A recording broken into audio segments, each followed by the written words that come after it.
had a very difficult stretch, but you continue to perform at a high level. How are you able to get to your game? Basketball, when I'm on the court.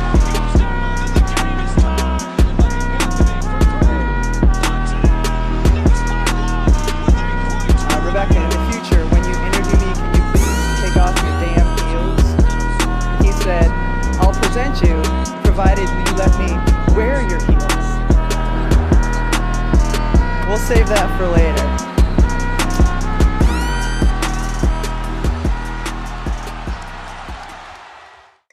Bom dia, boa tarde, boa noite. É quase Natal e tem torcida que vai receber o presente antes, tá? Antes da gente revelar qual é o time da vez aqui no NBA das Minas, eu vou apresentar o meu convidado super especial, assim, 1000 vezes especial. Sr. Vavo Mantovani, seja muito bem-vindo ao NBA das Minas. Olá, minha gente. Oi, Agatha. Oi, todo o pessoal, quem tá nos assistindo. Torcedores do... que ainda não foi falar do time, né? Embora dê para desconfiar sabendo para qual time eu torço, mas agradeço o convite. Sempre muito divertido participar de podcasts e talvez mais especialmente aí falando do meu próprio time que vem mandando muito bem nessa temporada, hein? Já damos um pequeno spoiler aqui no início. Pois é, Vavo, sua vida deve estar uma grande correria, né? Uma grande loucura, viajando o Brasil inteiro com shows. Tá dando tempo de sentar com calma, na paz, pra assistir um Rocket sem... acabei de falar, né? Pra assistir um Rocket sem problema, sem problemas e sem tarefas aí no meio? Pouco. Eu até brinquei esses dias, alguém me perguntou, tá, mas como é que tu consegue, tipo, a Fresno, todos os compromissos, de estar sempre viajando, mais as coisas da NBA, mais o Bucha Calaca, mais as crianças, como é que tu consegue? Aí eu falo, tá aí a questão, eu não consigo. A gente dá uma burnoutada de vez em quando, e depois volta ao normal, a gente corta algumas coisas, né, e aí a gente volta ao normal. Nesse ano, eu tava falando com alguém ontem, um brother meu lá do futebol, ele perguntou, tem conseguido acompanhar o Rockets essa temporada? Eu falei, olha, teve uns 20, quantos jogos? 25 até agora. Assisti mesmo, do início até o fim, eu acho que eu assisti uns 3. Que ainda tá numa média razoável. E o melhor que eu assisti, que eu acho, com certeza foi o melhor jogo que eu assisti nessa temporada, foi o jogo contra vosso time, contra o Oklahoma City Thunder, em Houston. A gente até trocou uns tweets ali no dia do jogo. Sim. E foi um baita do jogo, né? Dos que eu assisti, foi o melhor dessa temporada. Jogo apertadíssimo ali, do 100 a 100 até o final, foi uma cesta para cada lado, né? 103, 103, 105, 105, 107, 107, 109, 109, até aquele finalzinho lá. E naquele jogo ali, o Rockets ficou a meio jogo de distância do OKC, né? Chegou a sonhar com a liderança, algo completamente inimaginável. A gente vai falar ao longo, obviamente, da nossa conversa. Mas aí depois perdeu 2, tá ali nesse momento em terceiro, mas... tá dando pra assistir ali. Quando o jogo é muito legal, sei lá, teve um jogo muito legal ali, venceu no finalzinho contra os Clippers. Aí eu vou lá no outro dia, abro aquele compacto que tem no site da NBA, aquele compacto grande ali de 10, 12 minutos e assisto pra ver como é que foi todo o desenrolar do jogo. Quando perdeu ou quando foi um jogo meio sem graça, eu fico mesmo nos highlights ali de 2 minutos. E eu sempre falo, né, eu devia torcer pra um time da Conferência Leste. Porque a coisa que mais falta nessa idade é sono, né? Então, a ideia... Meu grande pensamento. Pô. Eu sempre me pergunto por que eu fiz essa escolha. Ontem, por exemplo, o jogo começou às 11h30. Não, a nossa semifinal lá hoje à noite, 11h30. Nunca teve isso. Eu sei que é especial porque é NBA Cup. Nunca teve jogo começando em Houston nesse horário. Que daria 11h30 no horário do Brasil, mas tudo bem, é especial. Eu não vou assistir porque não tem como dormir às 2 da manhã. Impossível. Mas sacanagem, né? Devia ter torcido pra, sei lá, Filadélfia, Toronto. Toronto nem tinha quando eu comecei a acompanhar, mas enfim. Um time lá do leste que começa aqueles joguinhos ali 8 horas, acaba 10h30, toma um banho, vai dormir. Tarde demais. A relação já foi construída. Eu me falei, eu tava doente ontem já, assim, não, vou assistir, né? Pelo menos vou ver meu time. E aí eu acordei mais doente, porque eu também não dormi, além de tudo. Mas valeu a pena a gente se entope de remédio e ver uma exibição de gala de Oklahoma. Mas, a gente ainda vai falar de muitos times por aqui, né? Hoje é dia de falar de uma grata surpresa. Inclusive, eu queria fazer o meu próprio jabá, porque a gente faz aquele episódio de palpites antes da temporada começar. E o meu palpite foi de que o Rockets seria a grande surpresa da temporada, inclusive podendo replicar um pouco do que o Oklahoma fez, em estar lá na frente, ter mando de quadra e tudo mais. A gente já sabia do potencial desse time, mas de fato essas expectativas estão sendo superadas. Já dei o spoiler, né? Vamos falar de Houston Rockets, o time de Ime Udoka, mas antes da gente trazer alguns números, queria saber de você. Se você tivesse que dar o palpite também de surpresa da temporada, você imaginaria que o Rockets seria essa surpresa ou que a gente estaria vendo uma campanha dessa? Lembrando que hoje o Rockets está com uma campanha de 16 vitórias e 8 derrotas e é o terceiro colocado do Oeste. Joga hoje, inclusive, como você mencionou, contra o Warriors na NBA Cup. Então, era natural que esse time melhorasse, né? De 2 temporadas atrás para a temporada passada, o time praticamente dobrou o número de vitórias, né? E chegou o ponto de começar a ganhar. A reconstrução acabou, né? Então veio aquele momento que tu meio que fechou o teu grupo de jovens jogadores, que começou lá atrás com o Jalen Green e Sengun lá naquele draft, depois teve o Jabari Smith e Tyree Eason, e depois veio o Amen Thompson e o Cam Whitmore que veio jogando pouco, enfim. Mas aí tu fechou o teu grupo de jovens jogadores, porque não tem vagas eternas. Decidiu você pegar, então, 2 veteranos, né, o Fred VanVleet e o Dillon Brooks na temporada passada, e no instante que um time faz isso, ele decide, tá, a partir de agora a gente vai pra ganhar. O time chegou a 41 vitórias, em outras temporadas teria sido suficiente para se classificar, mas como a Conferência Oeste nesse momento é muito concorrida, não foi suficiente nem pro play-in, o time ficou em 11º.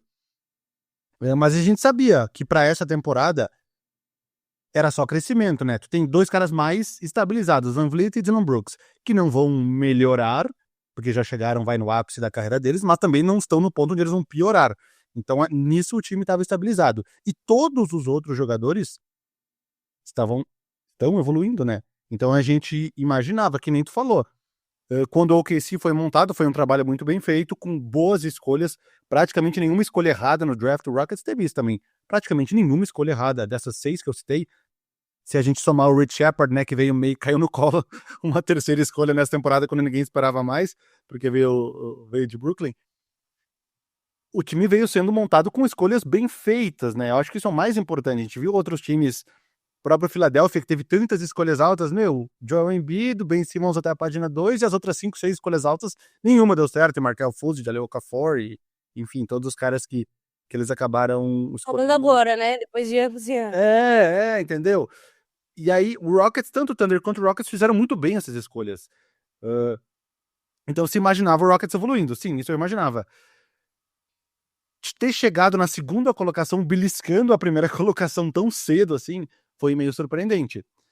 Porque isso eu não imaginava, com boas vitórias, né? Vitórias boas em cima de times fortes. Essa própria vitória em cima de OKC que eu falei foi uma vitória, tipo, foi tipo um statement, assim, tipo, o time jogou bem do início até o fim, o time soube definir os momentos mais decisivos, os veteranos se apresentaram, então foi uma vitória bem consolidada do time. E eu não sei que posição o time vai ficar, porque a Conferência Oeste é isso. O último jogo, se o Rockets perdesse dos Clippers, ele podia ter caído pra 6º. Então ele ganhou e ficou em 3º. De repente ele perde mais 2, cai pra 7º ou 8º. Tá tudo muito equilibrado, não tem como saber. Mas só de o time estar competitivo, concorrendo a vaga direta aos playoffs, em uma das conferências mais concorridas da história da NBA, a gente viu o Warriors, Kings, temporada passada, ficando de fora com 45 vitórias, algo que raramente acontece. Só do time estar disputando lá em cima, já deu pra ver que a reconstrução foi bem feita. E aí vem a parte se quiser voltar um pouco atrás do tempo, desde a troca do Harden, da saída do Daryl Morey, da entrada do Raphael Stone, que os americanos não sabem falar Rafael, do Rafael Stone, que é tipo um discípulo do Daryl Morey, deu pra ver que ele é extremamente competente. Essa busca por jogadores jovens ali ao longo de 3, 4 temporadas para construir uma base, e é uma base fortíssima para o futuro, né? A extensão do Sengun já tá feita, a extensão do Jalen Green já tá feita. Logo mais vai ter que vir do Jabari Smith, do Tyree Eason, dos caras da próxima classe. Mas tem espaço na folha salarial. Van Vliet tem um salário de 40 milhões, mas na próxima temporada isso vai ser renegociado. Ele não vai ter o team option, os caras vão rejeitar e vão possivelmente ficar com ele, mas por um valor menor. Então, para fazer caber todo mundo nessa folha salarial, foi feito um planejamento assim de médio e longo prazo que veio dando certo até agora. Então, resumindo, eu como torcedor fico feliz, né, depois dessas férias.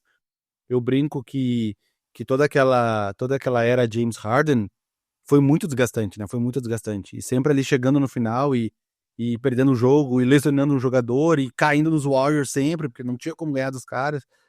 Foi muito cansativo, desgastante.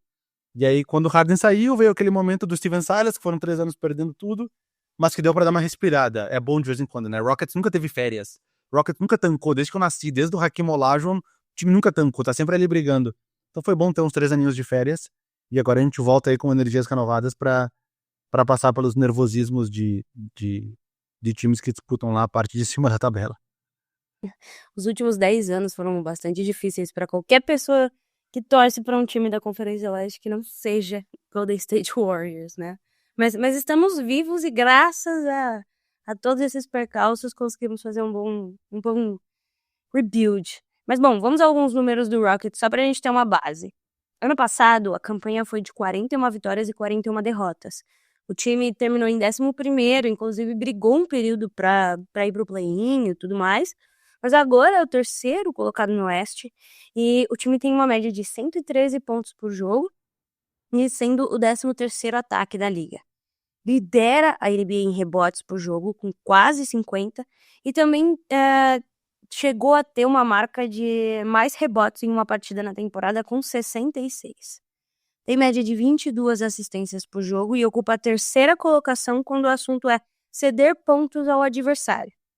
Também sofre, em média, 106 pontos por jogo e também tem a melhor marca de bloqueios em um jogo da temporada com 14.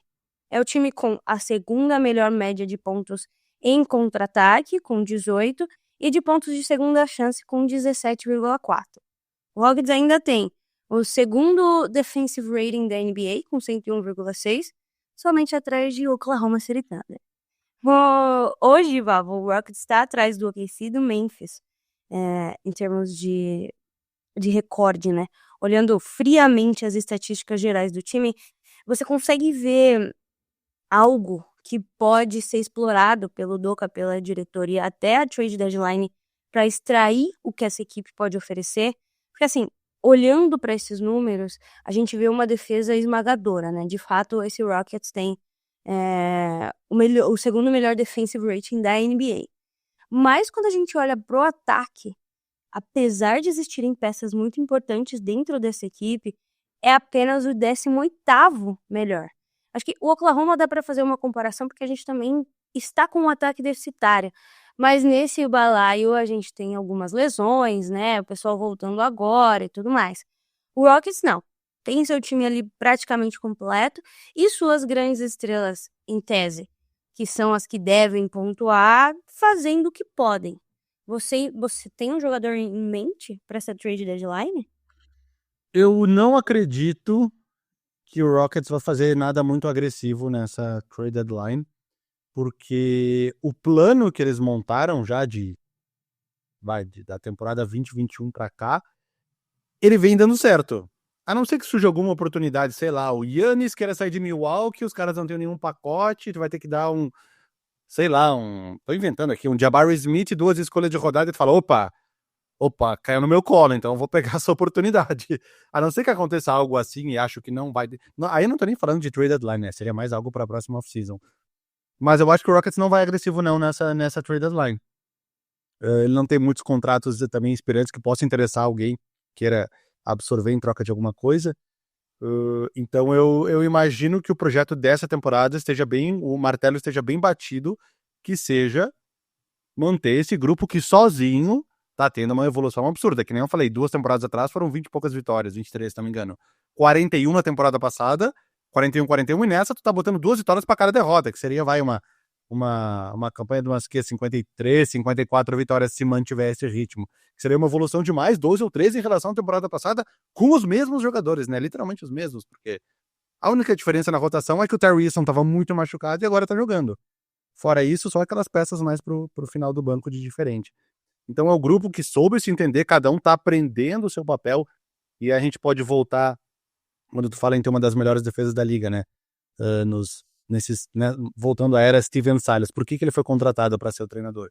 Porque ele era o treinador da parte ofensiva do Dallas Mavericks, lá na temporada 2019-2020, que na época teve o melhor offensive rating da história da NBA. Já foi superado por vários times nessas últimas temporadas.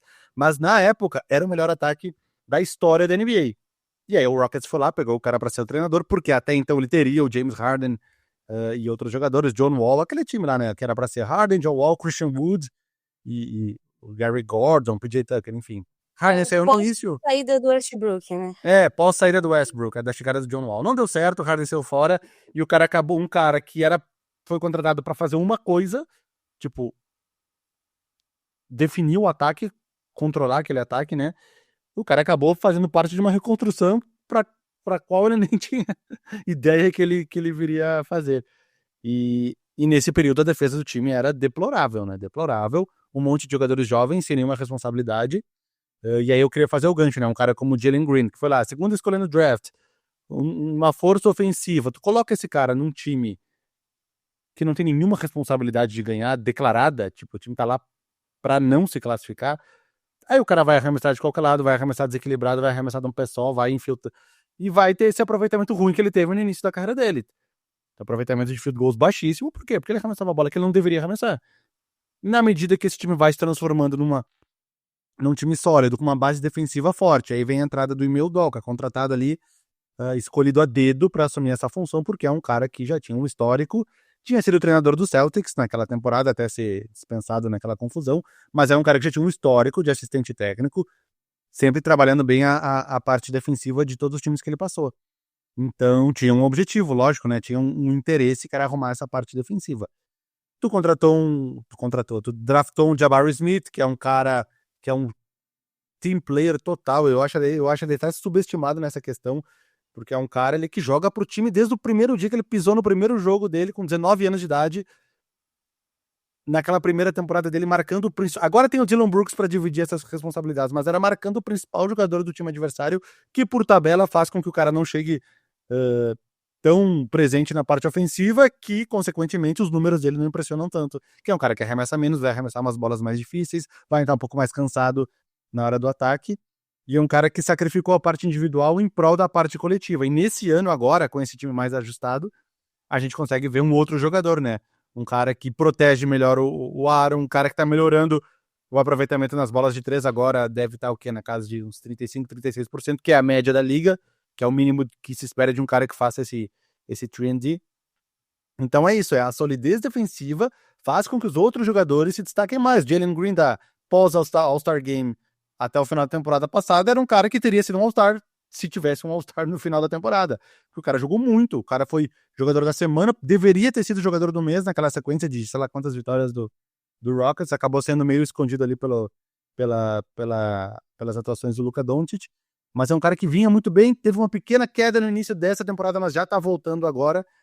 Então é um trabalho coletivo. O Amen Thompson é um cara coletivo, o Tyree Eason é um cara coletivo, o Şengün é um pivô que distribui a bola muito bem. A gente tem o Van Vliet, que é o veterano pra galera, o Dillon Brooks, que assume a responsabilidade, se coloca na frente para blindar os outros jogadores. Então, em termos de grupo, eu acho que esse grupo é muito forte. Por isso que, aí para concluir o raciocínio, por isso que eu não acredito que os Rockets arriscariam alguma... Eles não fariam uma manobra muito arriscada não nessa trade deadline, a não ser que caísse alguma coisa no colo, que nem eu falei. Se for cair alguma coisa no colo, seria na próxima off-season, não vai ser agora. E a questão do que nem tu falou, dos titulares, nem dos titulares, da rotação inteira, ninguém tá se machucando, né? Talvez seja o time que menos perdeu jogos da NBA inteira de jogadores machucados. Teve um ou outro que o Van Vliet ficou fora. Mas é impressionante, né? Os caras estão jogando todos os jogos. Eu até brinco que o Cam Reddish, não, o Rich Shepard, não, onde é que veio o Cam Reddish? O Rich Shepard, ele tá a uma ou duas lesões de vencer o prêmio de Rookie of the Year. Porque se um jogador do Rockets se machucar, ele entrar na rotação, ele faz 10, 12, 14 pontos por jogo e ganha o prêmio. Eu brinquei isso no início da temporada. Mas se ninguém se machucar, ele não vai ganhar porque ele não vai entrar em quadra. Essa é a questão. E eu acho que é essencial, né? O Rockets, ele é profundo, ele tem uns caras que entram pouco, mas que se estivessem em outros times estariam jogando mais. Tu tem, pra backup do Şengün, tu tem o Steven Adams e o Jock Landale. Às vezes entra um, às vezes entra outro, se um se machucar vai ter outro, se outro se machucar vai ter um, então não vai perder na rotação. Se o Van Vliet não joga, tu coloca o Amen Thompson, veio o Rich Shepard do banco, tem opções, entendeu? Então, tem uma certa profundidade que alguns outros times da NBA não têm, que pode ser fundamental mais pro final da temporada ali numa definição de seed, ou então na vaga dos playoffs. O que não dá pra perder nesse momento, numa hora dessa, eu acredito que sejam os experientes, né? O Van Vliet e o Dillon Brooks, no momento onde tudo aperta, eles são importantes por essa bagagem que eles já têm de outras séries de playoffs. Obviamente, o Van Vliet já é campeão da NBA, Dillon Brooks disputou vários playoffs por Memphis, então acho que os veteranos são talvez as peças mais importantes chegando no final da temporada. E é um time que pode se dar ao luxo de não fazer movimentos precipitados na trade deadline, né? Diferente, por exemplo, do Lakers. Hoje, até misturando com notícias recentes aí, o LeBron hoje falou que não quer sair do Lakers, em tese, mas que o Lakers precisa se movimentar na trade deadline para melhorar o time. E aí é isso, né? De fato, um time que é uma bomba relógio ali naquele momento e precisa melhorar de alguma forma. O Rockets não tem essa necessidade, tal como o Oklahoma também não tinha na temporada passada. Muita gente reclamava do fato de a gente não conseguir pegar rebote. E a gente continua assim. Hoje nós somos o último time da liga em rebotes e continuamos líderes da conferência. Eu acho isso uma estatística completamente absurda, né? Não, vou dar conferir aqui pra ver se não tá mentindo, peraí. É um jogo absurdo e bastante diferente do que o Rockets faz, uma vez que o Rockets é o time que mais pega rebotes. Então, é uma estratégia diferente. É que o Oklahoma tem uma intensidade defensiva em forçar turnovers, em buscar o erro do adversário de outra forma, que os rebotes acabam não sendo tão importantes. Eu acho que também teve essa questão de, em determinado momento, a gente perdeu todos os pivôs, e aí depois volta o Isaiah, o Chet ainda não voltou, ainda tem o Jalen Williams, o outro Jalen Williams para voltar. É um time que carece, de certa forma, de estatura em diversos momentos, mas a gente compensa com outros, né? Da mesma forma que o Rockets, você mencionou Jalen Green, ele tá arremessando 39%, 39,6% de field goal em 16 tentativas por jogo, né? Tá acertando aí por volta de 32% nas bolas de 3, contra o shooting de 52%. O grande problema hoje do Jalen Green, eu não sou hater do Jalen Green, também não tô naquela área das pessoas que acham que ele deve ser a peça trocada para fazer esse time ser campeão. De verdade, não acho. Mas se eu fosse apontar um grande defeito dele, eu acho que é a dificuldade que ele tem em cavar faltas e se projetar fisicamente quando ele faz os drives, né? É um dos jogadores que mais fazem drives, batem pra dentro, e ele tem esse primeiro passo muito rápido, o que geralmente coloca ele numa posição vantajosa com relação ao defensor, né? Então, geralmente, quando ele dá esse primeiro passo, ele já se livra do defensor. Mas se tem mais alguém na cesta, ou ele tem dificuldade, ou ele não consegue cavar a falta, que é, já que a gente tá fazendo um grande paralelo, é o que o Shai faz e muitas vezes é criticado, né? O Shai bate pra dentro, se ele percebe que tem dois caras enormes lá e ele não tem físico pra bater de frente, ele tem 1001 formas de cavar essa falta em todas elas. O juiz tá certo de apitar. Pra você ter uma ideia, Vavo, o Jalen Green, ele faz 68,4% dos arremessos dele entre 0 e 1 metro de distância da cesta, né? O que é muito legal, porque a gente pensa NBA atual, o jogo ele tá cada vez mais longe da cesta e tudo mais. O jogador que infiltra aí tende a ser bastante interessante, mas ele tá acertando apenas 21% dos field goals nessa faixa de distância. É muito pouco, né? Existe alguma outra coisa que você identifica no jogo do Jalen Green que precisa melhorar para esse Houston Rockets subir de patamar?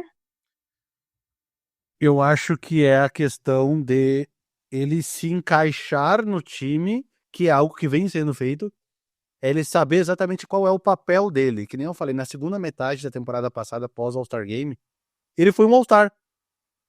Por quê? Porque o Şengün ficou fora do time por um bom tempo, os papéis mudaram dentro do time, ele teve outras responsabilidades e ele soube dar uma resposta melhor. Com uma eficiência absurda, né? Eu não tenho os splits aqui, antes e depois do All-Star Game, não sei se eu consigo de forma rápida. Mas o Jalen Green, com o Şengün machucado, pós All-Star Game, ele foi um absurdo, ele foi um cara extremamente eficiente nos field goals, nas bolas de 3. O que explica isso? É encaixe, porque o talento está lá, ele tem a qualidade técnica para fazer isso, talvez a inteligência para fazer isso, mas no momento que as peças mudam em torno dele, às vezes ele não consegue fazer a adaptação necessária. Ou essa questão do lance livre. Se falava muito, eu não sei se lembra, quando o Jason Tatum começou, era a principal crítica do jogo dele, que ele não conseguia filtrar e não conseguia bater lances livres. E aí eu abri aqui o número de lances livres cobrados deixa eu abrir a janela do Jalen Green só para comparar aqui. Do Jason Tatum com o Jalen Green nas primeiras temporadas, que o Jalen Green tá na 4ª temporada dele.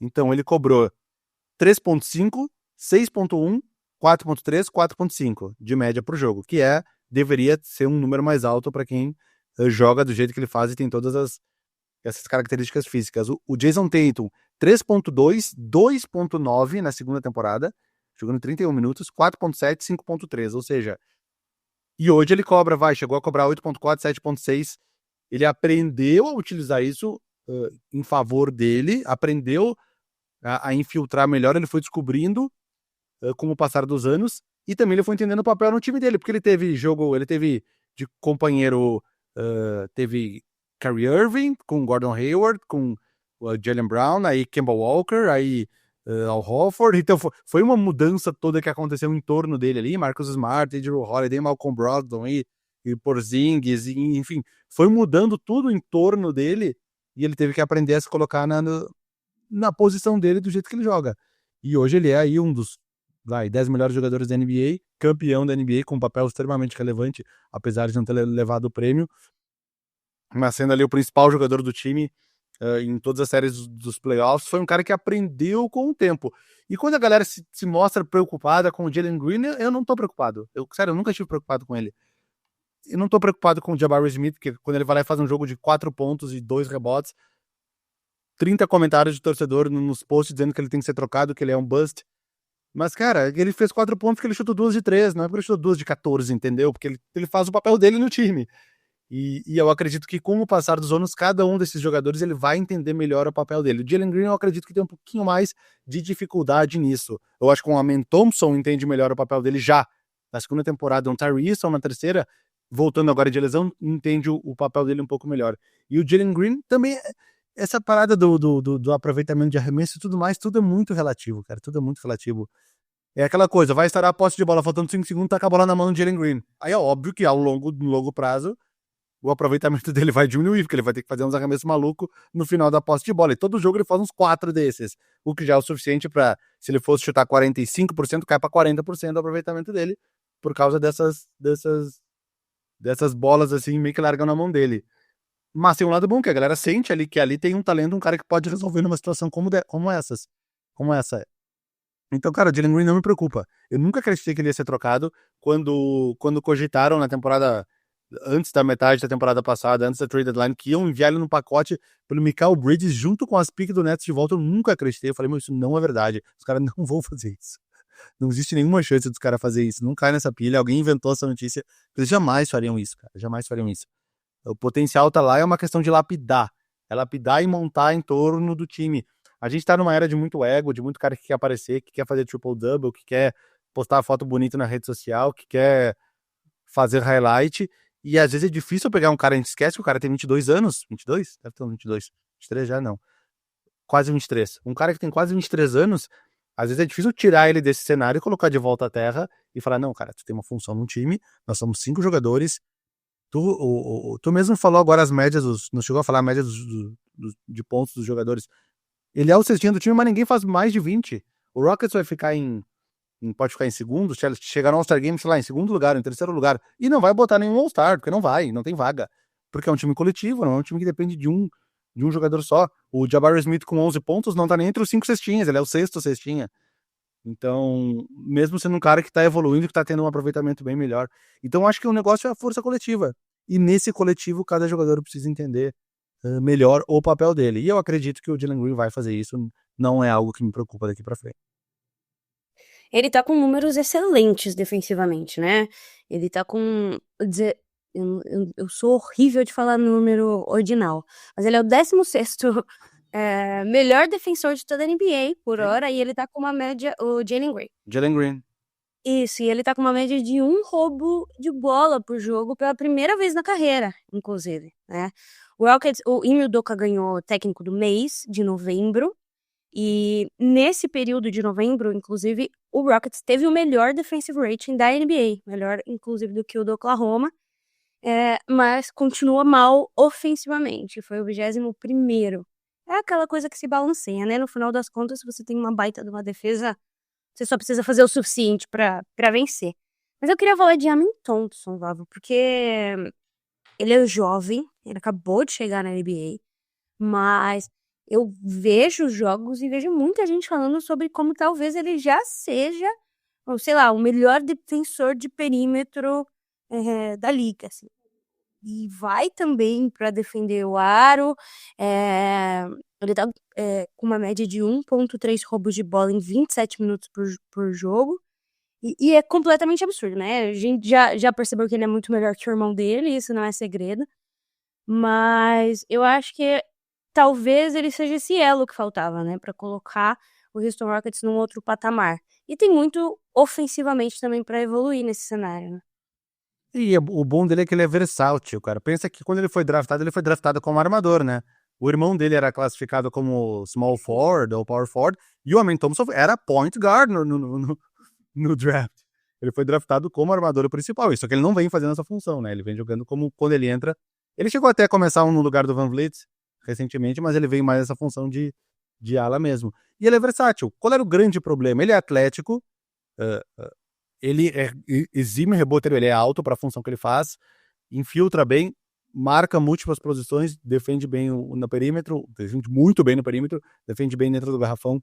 A questão dele era o arremesso, né? Que talvez fosse o que pudesse ser um freio para ele chegar no topo, o arremesso dele. E a gente tem exemplos de vários jogadores que se deram mal por causa disso, porque na evolução da NBA os caras faziam de tudo, exceto arremessar bem. Obviamente o expoente dessa lista é o Ben Simmons, mas temos outros exemplos de jogadores que não conseguiram, que frearam por causa do arremesso. Tá sendo trabalhado isso. Ele tá começando primeiro com um repertório de média distância, que não se usa tanto na NBA, mas é uma adaptação que ele vem fazendo. A gente já veio acompanhando alguns lances onde ele tá desenvolvendo um arremesso de média distância, a mecânica dele já tá melhor. E a bola de 3, que ele chutou, sei lá, 10% na primeira temporada. Ele não chutou meio que nada, né? Deixa eu pegar o total aqui da primeira temporada dele. 8 de 58, que dá 14%. Não era uma arma. Ele tá tentando um pouco. Nessa temporada também são arremessos mais livres, ele não tá partindo para jogada individual e criando o próprio arremesso. Ele tá mais se posicionando e arremessando mais dos corners. Mas 9 de 30%. Tu tem que ter um arremesso bom, confiável o suficiente para os caras não te deixarem livre. Porque se eles te deixarem livre, isso quebra o ataque inteiro. O cara vai fechar mais, vai tumultuar o garrafão, vai dificultar até a infiltração do Jalen Green, até aquela bola do Şengün, onde ele recebe e faz ali um Nikola Jokic para tentar achar algum companheiro livre. Então ele precisa ter um arremesso minimamente confiável para colocar esse medo no adversário. E do top 5 pontuadores do Rockets, ele tem a melhor média de field goal, né? 54%. Melhor, inclusive, do que o Şengün, que tá lá embaixo do garrafão. Mas eu quero ver essa média piorar. E quando eu falo que eu quero ver essa média piorar, é porque eu quero ver ele arremessando mais de longe. E quando ele arremessar mais de longe, a média dele vai piorar. Mas é importante que ele tenha isso no arsenal dele, né? Ele finaliza muito próximo à cesta. E ele, é atlético pra caramba. Ele ganha na velocidade, naquele first step. Ele parte pra cima, ele finaliza bem. Mas ele não tem tanta variedade no repertório. Então eu não me importo que esse aproveitamento de 54 caia pra 50, desde que seja porque ele tá tentando mais bolas de 3 pontos e tá conseguindo melhorar do outro lado, né? O field goal, a porcentagem de field goal perdeu um pouco da interpretação dela com o passar do tempo, né? Porque antigamente se chutava quase sempre de 2, e hoje é melhor até a gente olhar o true shooting ou o effective field goal, né? Porque é um equilíbrio ali entre as bolas de 2 e de 3, ou dos lances livres, enfim. Mas eu quero ver ele tentar, eu quero ver ele errar mais, mas eu quero ver ele ser uma ameaça da linha de 3 pontos também, porque é o que falta para ele ser um jogador completo, né? Ele ainda tá com quantos anos? 21, vai fazer 22 agora em janeiro. Ele ainda é jovem, cara, ele ainda é jovem. E é um cara que o Rockets já falou que não vai colocar em nenhum bloco de troca sob nenhuma possibilidade, porque sabe o potencial dele. Eu entrei na página dele do Basketball Reference, o nome dele é Amaze XLNC Thompson, é verdade isso? Acabei de clicar aqui. É uma sigla o nome dele? Como assim? Grande filho do Elon Musk, aí, aparentemente. Não, eu vou olhar na Wikipédia pra ver se é isso mesmo. Não pode ser esse o nome dele. Vou entrar no do Ozar Thompson. O Ozar Thompson também, tá? Cara, o Ozar Thompson, eu vou ser 100% sincero, eu meio que não acompanhei ele direito até agora. Porque Amen XLNC Thompson. Amaze. Olha que nome doido, cara. Vou te passar as stats do Ozar. Ozar, tá? Ele tá jogando 25 minutos, perdão. 24, 25 já, pelo amor de Deus, já estamos em outro ano, né? Ele tá jogando 15 minutos por jogo em um Pistons que tá melhor, né? Não jogou muito, ele jogou só apenas 5 jogos essa temporada. Por isso, eu cheguei a fazer uma transmissão num jogo dos Pistons e ele não jogou. Pois é, jogou apenas 5 jogos. E eu tô dando uma olhada no motivo. Ele tá no day-to-day ainda. Não jogou contra o Knicks. Tá no day-to-day, é isso. E tá com médias de 6 pontos, 3 rebotes e 2,8 assistências. Mas difícil também de fazer uma amostragem com só isso de jogo, né, em comparação. O próprio Amen, ele começou mais, foi no final da temporada passada, né? No início ele jogava muito pouco.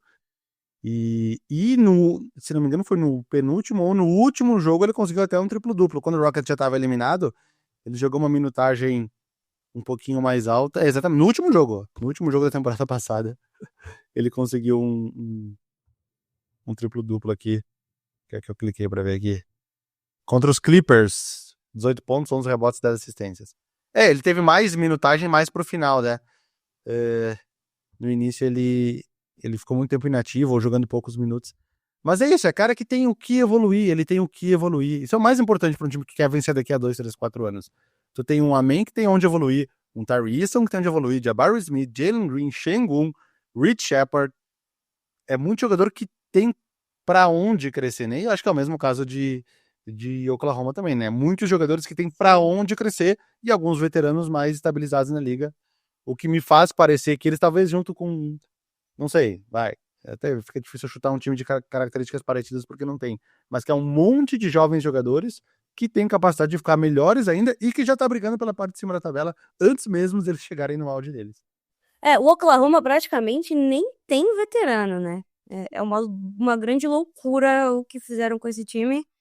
O mais velho é o Caruso e o Kenrich Williams com 30, mas assim, o Caruso tá longe de ser um grande líder dentro de quadra, tem jogado 20 minutos por jogo. E aí depois a média é 26 para baixo. Cason Wallace tem 21, Chet 22, Jalen Williams 23, o Shai já tem 26 e o Isaiah também. O Dort tá com 25. O Rockets ainda tem 2 veteranos, inclusive queria falar desse assunto, você mencionou o Rich Shepard. O pessoal queria muito que o Rockets conseguisse o Rich Shepard, torcia por um point guard de ofício. Inclusive, durante a off-season, pós-draft, o Van Fleet falou muito sobre o quão inteligente o Rich Shepard é, e que ele é muito mais inteligente do que ele era na época em que ele estava no começo da carreira. Mas a gente não tá vendo ele receber muito espaço, né? Tá certo que é um Rockets que hoje compete, é um Rockets que hoje quer ficar ali à frente, mas a gente tem uma série de exemplos de jogadores que eram muito bons e chegaram do draft muito bem, mas por falta de tempo de quadra, por falta de confiança para jogar e deixar o cara ali, acabaram se perdendo nesse caminho, né? Acho que o Kuminga é um exemplo. O Warriors não tinha espaço nem tempo para colocar ele dentro de quadra para errar e aprender e acertar. E agora a gente vê um Kuminga que saiu do trilho, assim, não sei se dá para voltar. Você acha que falta um pouco de tempo pro Rich Shepard, que o Udoka precisava tirar um pouco dessa minutagem do VanVleet e entregar esse time na mão do Shepard para ver o que sai? Não, nesse momento não. Que nem eu falei, a chavezinha virou. Agora chegou o momento de vencer. Não chegou mais o momento de experimentar. E eu acho que essa evolução dele vai vir naturalmente. Eu acho que ele tá no time certo para isso. Ele tá no time certo para ter uma carreira duradoura pensando no longo prazo. Talvez se tivessem colocado ele no Wizards, ele estaria com 17 pontos por jogo, chutando 38% na bola de 3 e com o prêmio de Rookie of the Year embaixo do braço já. Só que isso não ia ser bom pro futuro dele. Talvez nessa situação, tá jogando 12 minutos por jogo, e são minutos, tipo, minutos de rotação, não é garbage time. Ele tá jogando 12 minutos mesmo por jogo quando ele entra em quadra. Então ele tem um pequeno espaço na rotação, não tá tão eficiente assim, mas a gente sabe que também essa adaptação quando chega na NBA meio que demora às vezes para acontecer, mas pensando no longo prazo, da carreira dele a longo prazo, eu acho que ele tá num cenário favorável, ele tem de quem aprender, tá num lugar onde aparentemente todos gostam dele, a torcida gosta dele, então pensando num longo prazo, eu acho que é um bom lugar para ele estar. Vale lembrar que jogadores de loteria em times competitivos é muito raro dar certo. O primeiro exemplo de cara que conseguiu ir muito longe sendo escolha de loteria foi o Darko Milicic, com os Pistons lá, que os Pistons ganharam uma segunda rodada, podia ter pegado um Carmelo Anthony, um Dwayne Wade, pegou o Milicic, o cara nem jogou, foi campeão da NBA. Isso não foi bom pro futuro dele. No caso dele específico, talvez fosse melhor ele ter ido pra um time ruim, feito 15 pontos por jogo na primeira temporada. Aí tu citou os Warriors. Naquela temporada 2021, eles ficaram de fora, 21-22. Tiveram duas escolhas de loteria, que foi o Kuminga e o Moses Moody. Não, o Wiseman foi um ano depois ainda. Não, desculpa. O Wiseman foi um ano antes, e aí depois teve o Kuminga e o Moses Moody. E aí eles foram campeões. Tudo foi pro lixo. Eles foram campeões logo de cara. Foi negócio pra eles? Talvez, pro cara mostrar lá no futuro que ele ganhou um anel da NBA pros netos dele, mas prejudicou o desenvolvimento deles porque eles não tinham espaço na rotação no momento que eles mais precisavam. No caso do Rich Shepard, eu acho que não é a mesma coisa. É diferente. Eles chegaram a times 100% estabelecidos, precisando vencer naquele momento. Pensa naquele Detroit Pistons lá no Milicic, não tinha vaga pra ele, não tinha como ele entrar em quadra. Os caras tinham o Rasheed Wallace, os caras tinham o Ben Wallace, os caras tinham o Mehmet Okur, não tinha vaga pra ele na posição que ele jogava. Pensa no Warriors de 21-22 montado, cara. Tinha ali o Andrew Wiggins, o Draymond Green, tinha o Kevin Looney, cada cara tinha a sua função, não tinha espaço. No caso de agora, o Rich Shepard não tem espaço, mas esse time, ele não é feito pra vencer hoje, ele não tá no agora ou nunca. Ele é um time que é feito pra daqui a 2, 3, 4, 5 anos. Então, sendo um time pra daqui a 2, 3, 4, 5 anos, é um lugar bom pro Rich Shepard estar, que é diferente desses outros jogadores de loteria. No ano passado a gente teve o Derek Lively, também foi um cara de loteria, não foi campeão, que nem esses que eu citei, mas é um cara que chegou até as finais da NBA. E ele chegou num momento similar ao do Rich Shepard. Um time que estava sendo construído para os anos seguintes, que já deu resultado logo de imediato, mas não necessariamente estava por tudo ou nada. Dallas é um time que vai ficar disputando aí os próximos anos. Então, e foi bom para a carreira do Lively. É um cara que tá tendo uma minutagem legal ali, se revezando com o Daniel Gafford, mas num time competitivo. E eu acho que a questão do Rich Shepard é essa. E que nem eu falei no início, ele tá a uma lesão de ser Rookie of the Year, porque se um cara se machucar, ele vai começar a jogar 25 minutos por jogo, fazer 13 pontos e é capaz de ser um cara aí de primeiro time de rookies, pelo menos. A competição também não tá muito acirrada, né? Também. Esse ano, em termos de rookies. E, de fato, eu apostei no Rich Shepard como Rookie of the Year.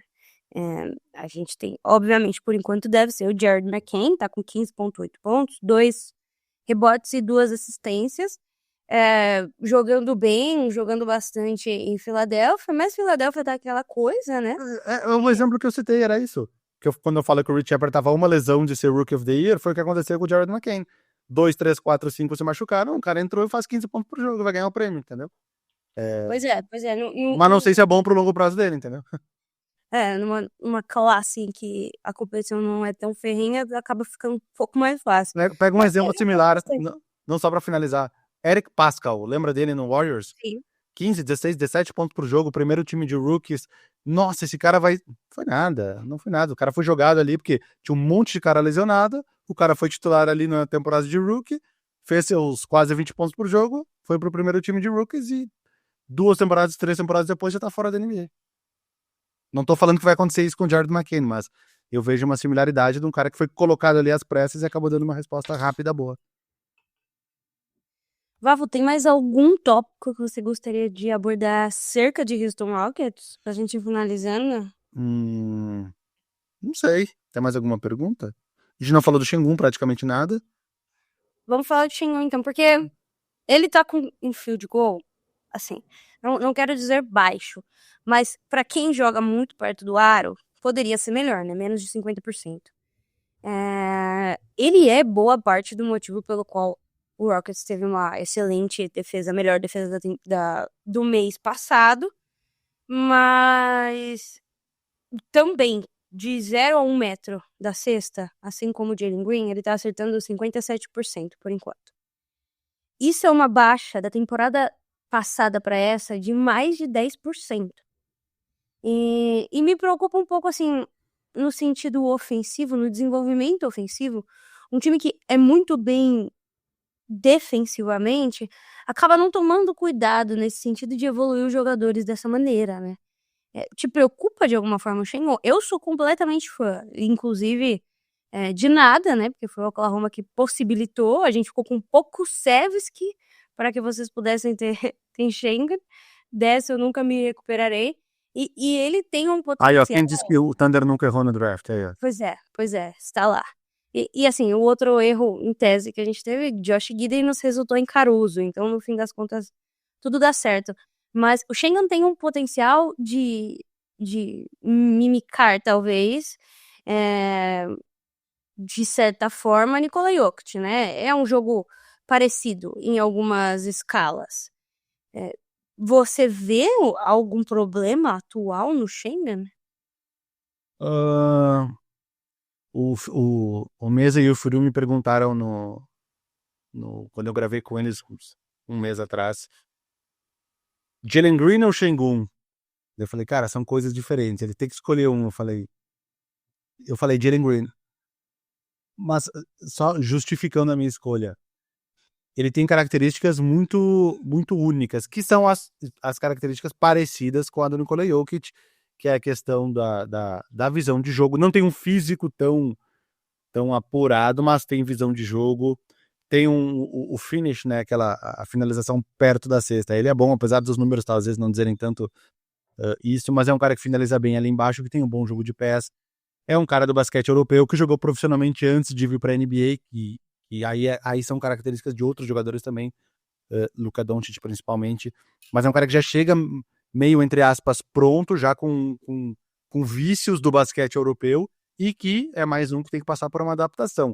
Não me preocupa o Sengun, eu tenho, tecnicamente, o que me preocupa um pouco é um pouco da questão física dele, ele estando aí com 22, 23 anos, chegando no auge físico dele, eu acho que ele poderia ser um pouco mais ágil em alguns momentos, principalmente na movimentação lateral, nessa questão de troca de marcação, de ficar muitas vezes no perímetro. A movimentação lateral dele é um pouco devagar, a impulsão dele, a questão de não sair tanto do chão, é algo que poderia melhorar também, mas a gente tá vendo um exemplo de um jogador que também é assim, e é um cara que foi o melhor da NBA em 3 dos últimos 4 anos.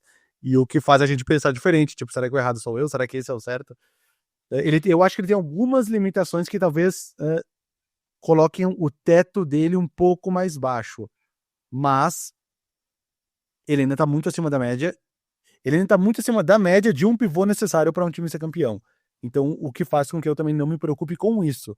Eu posso me preocupar com outras coisas, mas eu não me preocupei especificamente com ele. Porque ele é um cara muito talentoso. Fora aquele final da temporada passada, onde ele ficou um tempo afastado, mas também o time já estava praticamente eliminado.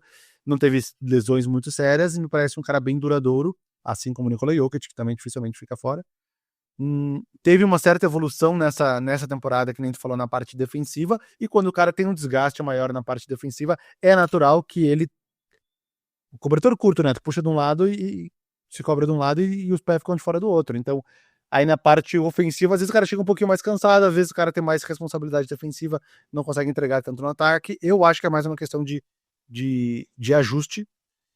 Não me preocupa muito, é só essa questão defensiva dele nessa NBA moderna, que ele pode, talvez, ter alguns problemas mais pontuais no futuro. Ainda acho que deve faltar uma peça ou outra, ou então um jogador que faz uma temporada de MIP, assim, e de fato se destaca ofensivamente, porque como você falou, ninguém tá fazendo mais de 20 pontos. E aí, chega em playoff, é muito difícil de encontrar um time que vai até as finais, sem um jogador claro como desafogo no ataque. Eu sinto muita falta de muita coisa no ataque do Oklahoma. E geralmente toda essa falta é suprida com a qualidade ofensiva que o Shai tem. Quando a bola de ninguém tá caindo, o Shai vai fazer alguma coisa pra essa bola cair. E pra mim hoje, o ponto focal que tem faltado no Houston Rockets pra elevar esse time de legal, uma grande surpresa da temporada, tá aí em terceiro lugar pra um contender. Pode passar de fase e tudo mais. Inclusive, Val, você acha que esse Rockets tem chance de passar de fase tendo o mando de quadra? Tem, mas digamos que ele fique em segundo lugar. Primeiro, eu acho que não tem como. Eu acho que ele vai ficar ali entre... Sendo sincero, eu acho que ele deve ficar ali entre terceiro e sexto, entre quarto e sexto. Ó, hoje pegaria o Clippers. Pegando os Clippers, tem condição de passar. Tanto que eles já se enfrentaram essa temporada, se não me engano, o Rockets ganha as duas, né, dos Clippers. Tem condições de passar. Vai ser favorito? Talvez não. Pega, às vezes, um Phoenix Suns que se classifica lá embaixo, mas na hora dos playoffs tá completo. Então, é um sexto colocado, que na verdade não deveria ser sexto, deveria ser segundo ou terceiro. Então já pega uma série muito difícil logo de cara. Como é muito disputada, pega um Denver... Digamos que o Rockets passe em terceiro e pegue o Nuggets em sexto, entendeu? Putz, aí aconteceu com outro time, né? Tipo o Kings, que passou em terceiro e pegou o Warriors em sexto. Acontece, entendeu? Mas chance tem. Não me parece que esse seja o ano do Rockets. Tipo, não, vamos classificar em segundo, pegar finais de conferência. Não me parece que é esse o ano. Eu ainda acho que o time tem algumas coisinhas para mexer aqui para frente. Mas, lógico, tudo é experiência. Jalen Green, Jabari Smith, os caras nunca jogaram playoffs, né? E é extremamente importante essa experiência. Que se o Rockets chegar lá, vai cair mais nas costas do VanVleet, vai cair mais nas costas do Dillon Brooks, do Steven Adams ali, que tem um pouco mais de experiência. Mas é importante eles começarem a pegar essa cancha, porque daqui a 2, 3 temporadas, eles vão ser o cara com essa bagagem. Isso aconteceu com os jogadores do Celtics, isso meio que tá acontecendo com os caras do Thunder agora, e deve acontecer com esses caras do Rockets nos próximos anos. A gente tem 58 jogos aí pela frente, tirando os da Copa, né? O Rockets joga hoje pra continuar vivo, já passaram Bucks e já passaram Oklahoma, mas é isso que você mencionou, assim, numa 9ª posição você tem um Timberwolves, o Suns tá em 10º, esse play-in atual seria Nuggets, Lakers, Timberwolves e Suns. Se desse pra tirar já 2 desses, já estaria maravilhoso, né? Já seria incrível. Mas é quase como se o Rockets fosse um intruso nesse começo de tabela, e como se esses times que estão embaixo ainda fossem reviver de alguma forma. Esse Kings em 12º, pra mim também não faz muito sentido. Essa tabela vai mudar, é óbvio, mas eu vejo um Rockets muito conciso, né? Conseguir vir a temporada toda nesse ritmo é ótimo. O Warriors estava super bem. Perdeu algumas seguidas e já caiu para quinto. O Oeste é dessa forma, né? O Leste, para mim hoje, Cavaliers, Celtics, Magic, Knicks e o resto é quem conseguir, né? O Bucks melhorou bastante, mas ainda tá em sexto. Os 76ers já entregou para Deus. O Hornets com o Lamelo jogando super bem. O Brandon Miller jogando super bem, tá em 13º. Esse leste eu nem ouso chutar alguma coisa, porque pra mim nada tá fazendo sentido. Mas as coisas vão se ajeitar até o final da temporada. E então você acredita que que existe uma grande possibilidade do Rockets terminar com um mando de quadra nessa temporada? Eu acho que existe. Eu acho que existe porque é muito equilibrado. Dificilmente um time vai fazer o que Memphis fez agora, que é embalar uma sequência seguida de vitórias. Normalmente é baseado num calendário fácil. Foi exatamente o caso de Memphis. Que eles conseguiram aqui. Deixa eu abrir eu tava olhando esses dias aqui. Deixa eu abrir o calendário de Memphis. Aquela sequência de vitórias deles foram 6? 6, que foi Filadélfia em casa, Chicago fora, Portland em casa, Detroit em casa, Pelicans em casa e Indiana em casa. Então os caras botaram 6 vitórias seguidas, mas viu, só time que não tá nem pegando play-in, entendeu? Então, e agora eles vêm numa sequência de mais 3, né? Que é Sacramento, Boston fora, que foi incrível, e Washington. Então, às vezes tu pega uma sequência de jogos onde tu consegue botar um número de vitórias seguidas, mas dificilmente um time vai pular ali do 10º pro 13º lugar. Tipo um Phoenix que tá em 10º agora. Pode voltar Kevin Durant, jogar. Não vai ter. É muito equilibrado. O calendário dos times da Conferência Oeste é muito difícil, né? Deu a sorte em Memphis pegar essa sequência bem tranquila nessa hora do campeonato, que às vezes no futuro um time com essa mesma sequência não vai ser fácil. Pegar a Filadélfia daqui a um mês, pegar o Pelicans daqui a um mês, é capaz de estar todo mundo de volta. Então, às vezes vem a calhar um calendário, mas eu acho que assim, tem chance de pegar. Eu acho que o time tá na briga por playoff, embora o primeiro time fora dos playoffs seja o Denver Nuggets, e ele tem condições, é lógico, de ultrapassar o Rockets. A gente tem um Lakers que eu não sei se é um time que vai brigar tão lá em cima, que vai ficar beirando ali playoff, play-in. Minnesota com certeza vai melhorar. Phoenix com certeza vai melhorar. Clippers, eu não sei se consegue se manter numa posição tão alta, a não ser que o Kawhi Leonard volte. Tem essa, né? Tu fica em terceiro, pega o Clippers em sexto, que era pra ser um adversário mais fácil, aí volta o Kawhi Leonard antes dos playoffs. Então, todo aquele trabalho que tu teve pra estar lá em cima vai pra água abaixo, pegando um time mais forte que tu pegaria. A Conferência Oeste é muito complicada, muito complicada. Qualquer projeção agora é muito, muito difícil. Vavo, minha última pergunta pra você, porque eu acabei de chegar a essa conclusão de que essa é a pior rodada de Natal que eu já vi na minha vida. Eu não olhei o calendário. A gente vai ter um Knicks versus Spurs. Nota, seguido de um nota Mavericks. 7. Vamos lá, eu vou Isso, dar porque notas assim, pros jogos. aquela coisa, né? É, vou dar notas pros jogos, vai. Knicks Spurs, nota 7. Mavericks Timberwolves. Que eu acho que seja o melhor jogo da noite. Vamos dar uma nota 9, porque tem rivalidade aí do ano passado. Aí você tem um Celtics e 76ers. Nota 3. E aí você tem o Warriors Lakers, que é aquela forçação de barra. Nota 5. Qual é o outro? É isso. E aí você Não tem... são 5. Falta um. Tem 00:30, um Suns e Nuggets. Que também... Podia ser melhor. Todos eles tinham potenciais para ser bons jogos. Você Mas não nenhum tem deles Cavs, tá na altura. Não tem um Cavs, que é o líder de uma conferência. Não tem o Oklahoma, que é o líder da outra conferência. E terminou a conferência passada como líder, assim, tipo, não faz o menor sentido. Não é capaz. Não tem o Ja Morant. Você... os 3 primeiros do Oeste não jogam. Cavs e Oklahoma, eu acho um completo absurdo. Os 3 primeiros do Oeste não jogam. Thunder, Grizzlies e Rockets. Vai jogar Dallas, que é o 4º, Warriors, que é o 5º, Denver, que é o 7º, Lakers, que é o 8º, Minnesota, que é o 9º, Phoenix, que é o 10º, San Antonio, que é o 11º, A NBA fica se perguntando, né, por que a audiência tem diminuído, e responde com a câmera do 2K. Você viu a câmera do 2K? Não vi. É uma câmera que é como se você estivesse no videogame. Aí o jogador arremessa, aparece a barrinha e tudo mais. E eu acho que absolutamente todo mundo odiou, né? Porque você não consegue praticamente ver o jogo, você fica vendo efeitos especiais. Mas é isso, Val. Queria te agradecer. Você voltará em breve, mas se eu não estiver aqui, você sabe que te verei em algum show da Fresno, porque isso é uma das coisas que eu farei, estará na minha listinha de coisas para fazer mais em 2025. E poderemos nos encontrar nas finais do Oeste da NBA Cup, logo mais, né? Dependendo do resultado de hoje à noite. E aí já é campo neutro, né? Aí é Las Vegas. Las Vegas. A gente tava brigando, o Nepo, inclusive, postou ontem que metade do time de Oklahoma não tem nem idade pra entrar nos cassinos. Verdade. Em Houston não tá muito longe. Mas vai ser bom. Tomara que nos encontremos, vai ser bom. Muito obrigado, Vavo. Aí teremos uma revanche do jogo da semana passada. Valeu, eu que agradeço.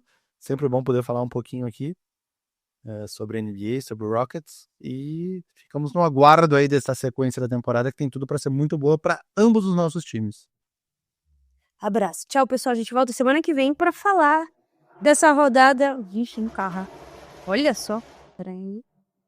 Obrigada, pessoal. A gente volta semana que vem pra falar dessa rodada horripilante de Natal. Um beijo.